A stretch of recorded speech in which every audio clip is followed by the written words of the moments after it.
right, guys, I've got bad news for you. There are 5 games left for the Cleveland Browns. 5 of these things left. So, Bud Shaw, Browns player with the most to prove over the final 5. Well, since they're not going to make him inactive, apparently, I'm going to have to say Manziel. I mean, the guy has lost trust again for the 2nd year in a row. And that doesn't even begin to touch on the fact that he's undersized and didn't really look any more spectacular than Austin Davis did in throwing to Benjamin downfield.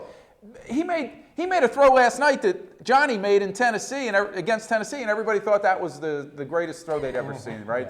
The reason to turn the team over to him. He's got to show this ownership and this GM that he can be trusted. I love hearing about how great he played against Pittsburgh. He put 19 points on the board against 2 division rivals in 8 quarters of football. I digress. Barkevious Mingo, for me, is the guy. Because, look, I don't know if he can play yet.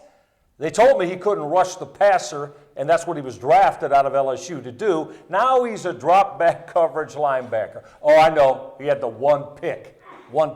Listen, you got to find out if this guy can get to the quarterback, because if he can't, you don't want to use him that way. Get him out of here.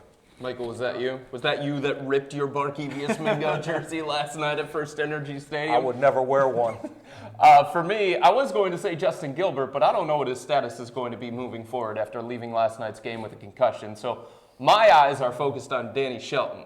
He thought his new hairstyle was going to help him play a little bit better, but that certainly did not happen. And I don't want to hear this nonsense about defensive tackles can't pile up the stats, or they can't catch the attention of people that vote on awards or stuff like that. The reigning defensive rookie of the year is Aaron Donald, a defensive tackle for the St. Louis Rams. He is a disruptor.